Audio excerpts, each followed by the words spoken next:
Que la paix de Dieu et du Seigneur Jésus-Christ soit avec vous. Je vous salue dans le nom du Seigneur Jésus-Christ, quelle que soit l'heure à laquelle vous me suivez. Nous allons proclamer la parole de Dieu. Lamentation 3, verset 25. L'Éternel est plein de bonté pour ceux qui ont confiance en lui, pour ceux qui se tournent vers lui. Amen.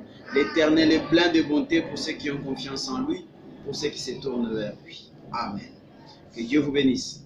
Aujourd'hui c'est mardi et nous allons, par la grâce de Dieu, étudier sur la foi. Chaque mardi, nous étudierons sur la foi, le principe de la foi. Et chaque mercredi, nous ferons une application de ce que nous avons appris. Ainsi, je relis cette écriture, Romains chapitre 3, verset 27. C'est l'écriture que nous avions lue le mardi passé pour introduire l'enseignement. Verset 27, nous lisons notre Seigneur. Reste-t-il encore une raison de se vanter? Non, cela est exclu. Pourquoi? Parce que ce qui compte, ce n'est plus le principe du mérite, mais celui de la foi. Le principe de la foi ou la loi de la foi. Et 2 Corinthiens 4, 13 appelle cela l'esprit de foi et énonce directement le principe, quoique nous allons le revoir encore dans Romains chapitre 10. 2 Corinthiens chapitre 4, verset 12, 13. Nous sommes animés de ce même esprit de foi dont il est question dans cette parole de l'Écriture. J'ai cru, voilà pourquoi je parlais. Nous aussi, nous croyons et c'est pour cela que nous parlons. Amen. Donc la foi doit être libérée. Elle ne doit pas simplement demeurer dans le cœur. Elle doit être libérée. Et quand on la libère, c'est une confession. Quand nous la libérons, nous parlons. C'est une déclaration, c'est une proclamation, c'est une affirmation. Quand Dieu a dit que la lumière soit au commencement, il affirmait, il confessait. Alléluia, ce qu'il avait dans son cœur. Amen. Si Dieu n'avait pas parlé, il n'y aurait jamais de lumière. De la même manière, parce que nous sommes ses enfants, il nous a donné de parler. Ce que nous croyons, nous devons l'exprimer, nous devons le libérer, nous devons le déclarer, le proclamer avec autorité telle que nous l'avions vu. Et dans Romains 10, 6 à 10, nous avons découvert, il nous est dit, la parole est près de toi. Et c'est cette parole de la foi, c'est celle que nous prêchons. Si tu confesses de ta bouche le Seigneur Jésus, et si tu crois dans ton cœur que Dieu l'a ressuscité de mort, tu seras sauvé.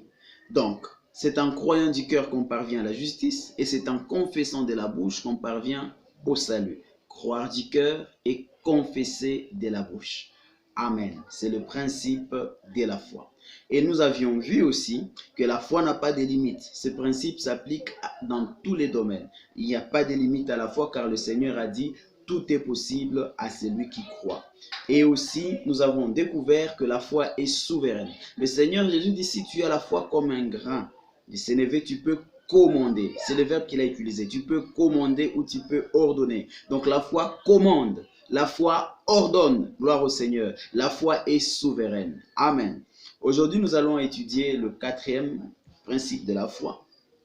Et puis, et le 5e, je crois. Aujourd'hui, nous allons parler de ce 4e principe, ce 4e point, la source de la foi. D'où vient la foi? D'où vient la foi? Et nous allons voir que la foi vient de l'audition. La foi vient de ce que nous entendons. Romains chapitre 10, verset 17. Romains chapitre 10, verset 17. J'ai lu cette parole dans le nom précieux du Seigneur Jésus. Romains chapitre 10, verset 17.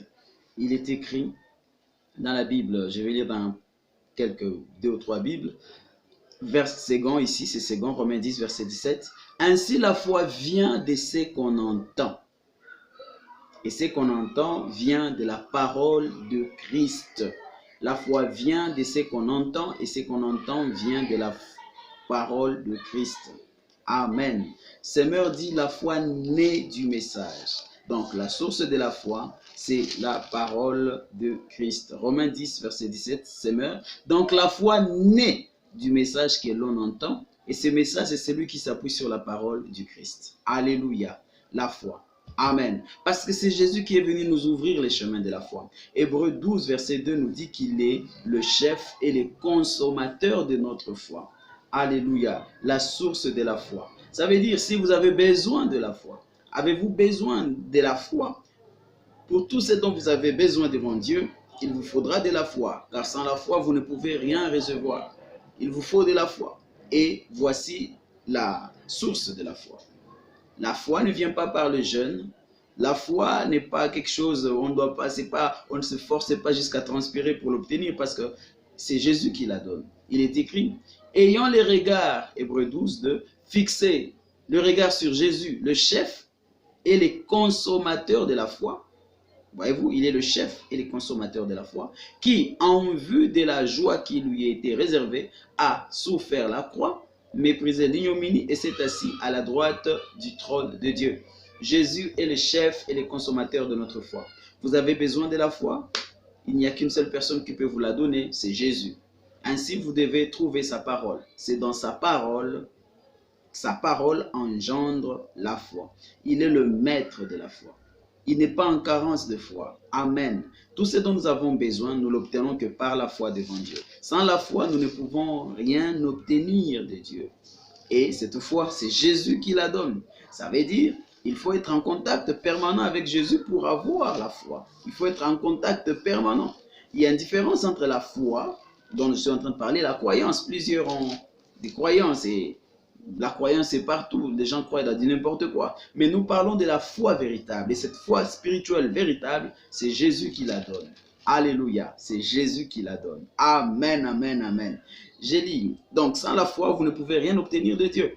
Jacques chapitre 1er, verset 6. Il faut cependant qu'il la demande avec foi, sans douter. Nous avons découvert que le doute est l'ennemi de la foi. Quand il y a le doute, il n'y a pas la foi. La foi et les doutes ne s'entendent pas. Il faut ôter les doutes. Il est dit, il faut cependant qu'il la demande avec foi, sans douter, car celui qui doute ressemble aux vagues de la mer agitée soulevées par les vents. Qu'un tel homme ne s'imagine pas obtenir quoi que ce soit du Seigneur. Son cœur est partagé et il est inconstant dans toutes ses entreprises. La foi, elle est ferme, elle est souveraine, quand nous l'avons, la véritable foi. Alors, comme sans la foi, nous ne pouvons rien obtenir, c'est qu'il nous faut avoir cette foi. Voilà pourquoi Hébreux 11:6 nous dit qu'il est impossible de plaire à Dieu sans la foi.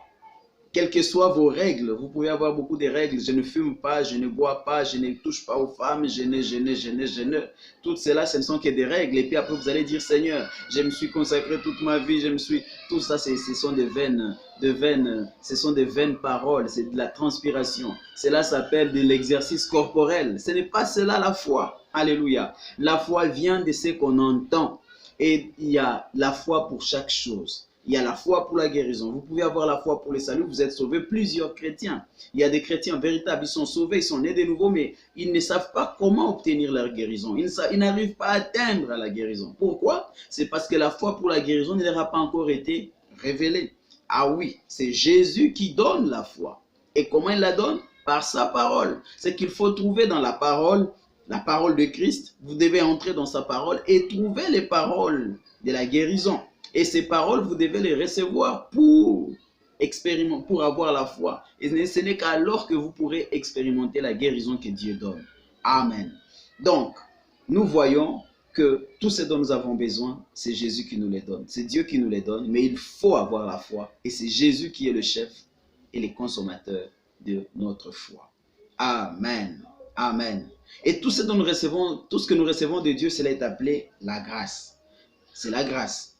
En tout cas, c'est la grâce. Et comment cela opère? La grâce marche avec la foi. Il est dit que nous sommes sauvés par grâce, moyennant notre foi. Éphésiens 2:8. Sauvés par grâce, moyennant notre foi. La grâce, ça veut dire, c'est par la main de Dieu, l'action de Dieu. Mais cette action de Dieu, nous devons la recevoir, l'accepter. Ainsi, c'est là la foi. La foi joue un très grand rôle. C'est elle qui transforme la grâce qui est sous forme de parole en manifestation dans notre vie. Amen. Gloire au Seigneur. Alléluia.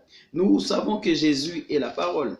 Jean 1 nous dit, au commencement était la parole. Jean 1:1-3, et puis au commencement était la parole. Et la parole était avec Dieu, et la parole était Dieu. Elle était au commencement avec Dieu. Toutes choses ont été faites par elle, et rien de ce qui a été fait n'a été fait sans elle. Et le verset 14, « Et la parole a été faite chair, elle a habité parmi nous, pleine de grâce et de vérité. » Voilà, cette parole est pleine de grâce. Amen, et de vérité. Et nous avons contemplé sa gloire, une gloire comme la gloire du Fils unique venu du Père. Jésus-Christ. Alléluia. Il est la parole. Vous avez besoin de la foi. C'est en Jésus que vous la trouverez. C'est auprès de lui que vous trouverez la foi. C'est auprès de lui que je trouverai la foi. Amen. Que Dieu soit béni. Par exemple, pour ce qui est de monter sur YouTube tel que je viens de commencer, c'est une foi qui m'a été révélée alors que j'étais en train de prier en esprit au mois d'août. Gloire au Seigneur. Le Seigneur m'a communiqué la foi. Ainsi, je suis monté. Tout ce temps, je connaissais YouTube. Mais c'est comme si ça m'était fermé. Maintenant, je suis monté par la grâce de Dieu. Il m'a dit de monter et de parler. Ainsi, je suis monté sur YouTube pour commencer à parler. Ceci, ce n'est que le commencement. Je vois des très très grandes choses par la grâce de Dieu. Je vois des très très grandes choses. Oui, Seigneur, je les vois de tout mon cœur. Amen. Alléluia. Oui, oui. Merci, Seigneur. Alléluia. Et la parole est pleine de grâce. Ça veut dire la grâce que tu cherches, que ce soit le salut, la guérison, un miracle, une ouverture, une percée, une délivrance, le Saint-Esprit, tout ce dont tu as besoin. C'est Dieu qui va te le donner. Mais comment? C'est par sa parole. Vous devez d'abord recevoir la parole, parce que la parole engendrera la foi en vous. Et quand vous mettrez la foi en application, vous obtiendrez ce dont vous avez besoin.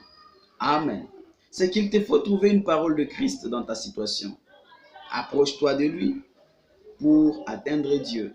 Nul n'a vu Dieu, le Fils unique est celui qui nous le fait connaître. Amen. Remarquez, Jésus-Christ, où le trouver aujourd'hui? On va répondre aussi à cela. Aujourd'hui, nous ne rencontrons pas Jésus. Il est écrit dans 2 Corinthiens 5, verset 17. Il est écrit, il est 2 Corinthiens 5, verset 16. Ainsi, désormais, nous ne considérons plus personne d'une manière purement humaine. Certes, autrefois, nous avons considéré le Christ de cette manière. Autrefois, ça c'est quand il marchait sur terre. Mais ce n'est plus ainsi que nous le considérons maintenant. Nous nous approchons de Jésus par la foi, spirituellement. La foi, sans mauvaise conscience dans le cœur, avec assurance, en invoquant son nom. Gloire au Seigneur, nous nous approchons de lui. Il nous a dit ceci dans Jean 15, verset 7. Il dit dans Jean 15, verset 7, « Si vous demeurez en moi, et que mes paroles demeurent en vous. » Il dit, « Mais si vous demeurez en moi, et que mes paroles demeurent en vous, demandez ce que vous voudrez, vous l'obtiendrez. Si vous demeurez en moi, Jésus-Christ est la parole. Si nous demeurons dans sa parole, son enseignement, et que mes paroles demeurent en vous. » Donc les chrétiens doivent méditer la parole de Dieu chaque jour. Les chrétiens doivent méditer la parole de Dieu continuellement. Alléluia. Chaque jour. Quand nous donnons le jour, ce n'est pas simplement au début de la journée et puis c'est fini. Non, vous devez être avec votre Bible en tout lieu. Vous devez la lire continuellement. Alléluia. Et vous devez la sonder, le Nouveau Testament. Vous devez réellement sonder cela.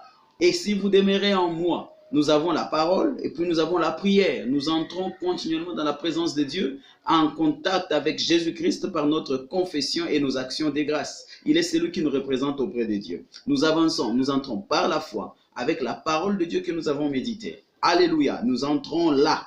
Et alors que nous sommes en train d'invoquer le Seigneur et de rendre des actions de grâce, le Seigneur révèle la foi dans notre cœur. Amen, amen, amen. Jean 14, verset 21. Nous avons une glorieuse promesse. Il dit ceci. Celui qui m'aime vraiment, c'est celui qui retient mes paroles, mes commandements et les applique. Mon Père aimera celui qui m'aime. Moi aussi, je lui témoignerai mon amour et je me ferai connaître à lui. Jésus-Christ a promis de se faire connaître à chaque chrétien. C'était une très glorieuse promesse. Alléluia. Il se ferait connaître à nous. Ainsi, c'est ton devoir d'entrer en contact avec Jésus. C'est lui qui a la foi.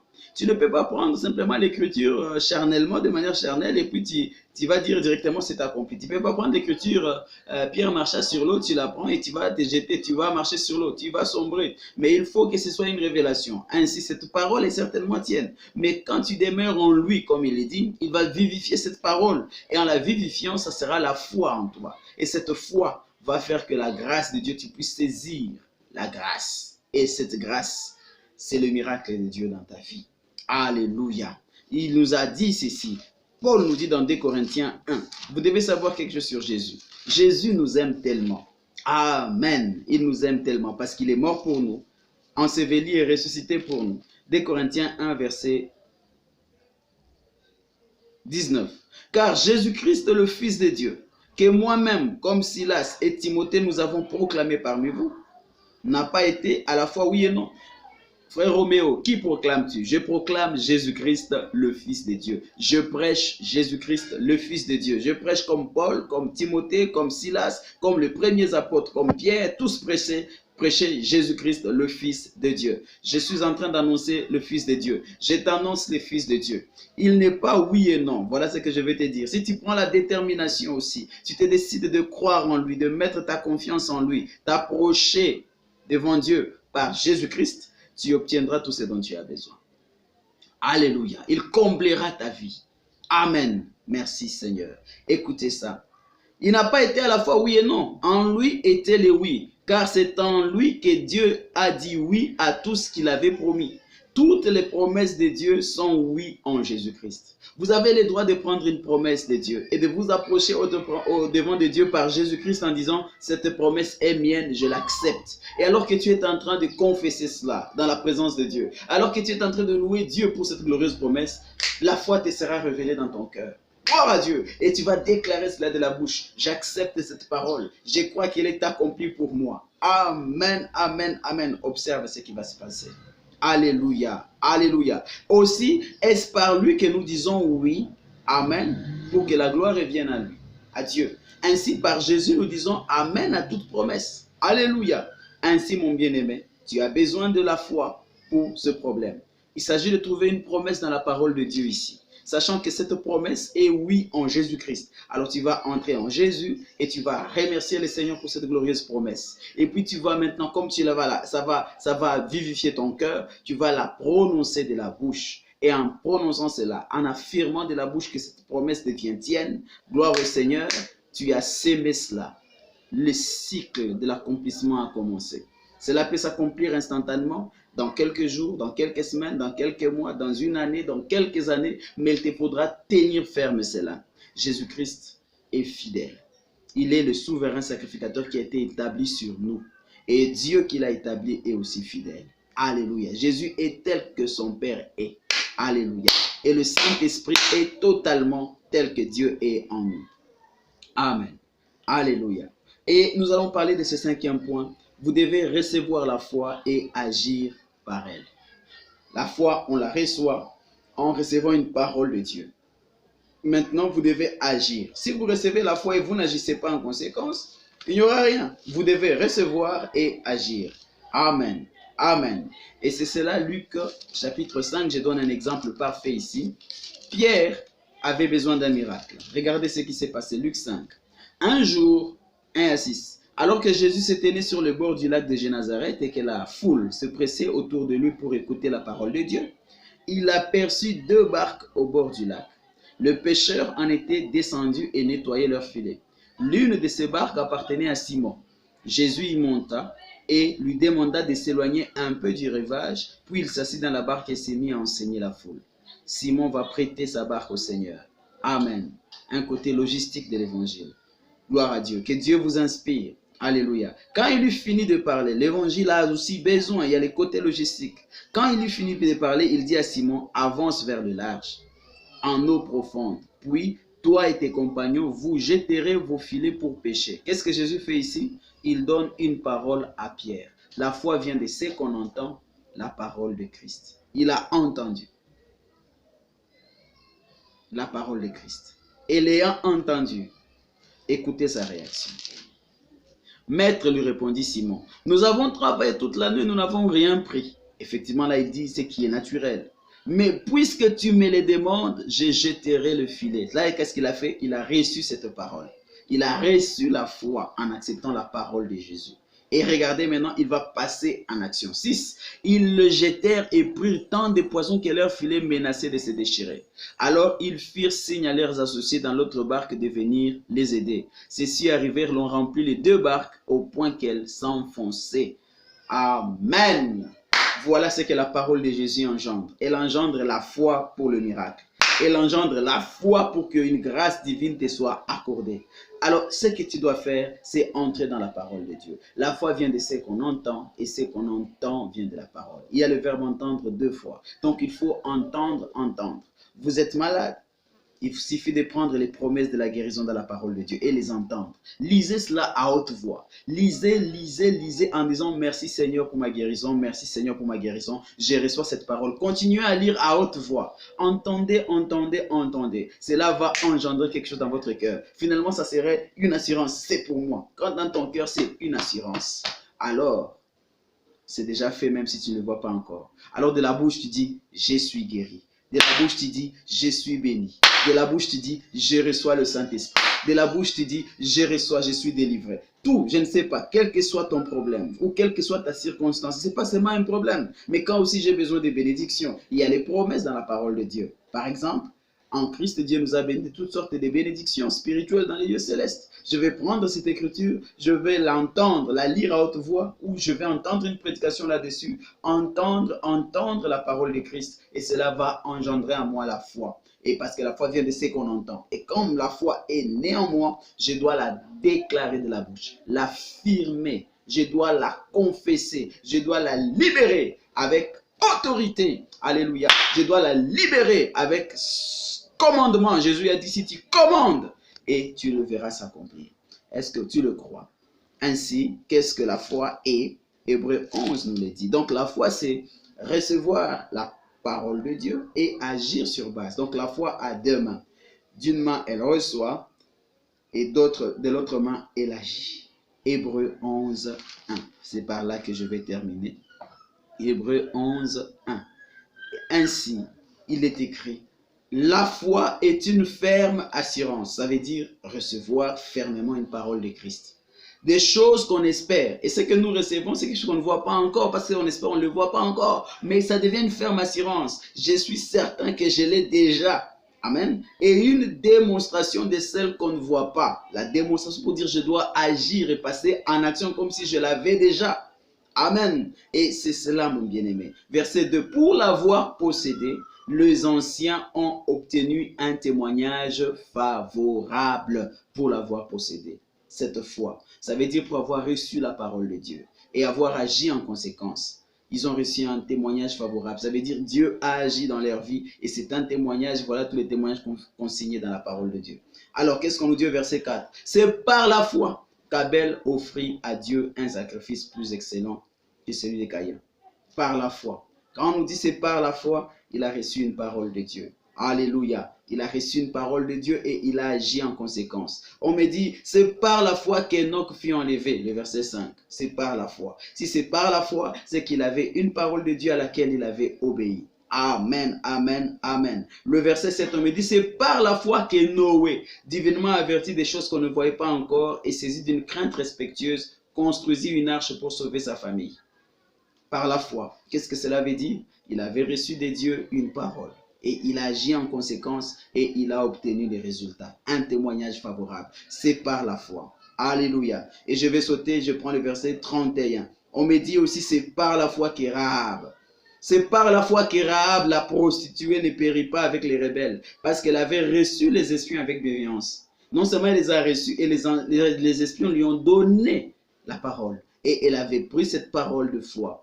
Elle a agi, elle s'est accrochée à elle. Elle a obtenu la grâce. 32. Que dirais-je encore? Les temps me manqueraient pour parler de Gédéon, Barak, Samson, Jephthé, David, Samuel, les prophètes, qui par la foi, chaque fois qu'on nous dira par la foi, ils ont dû recevoir une parole de Dieu.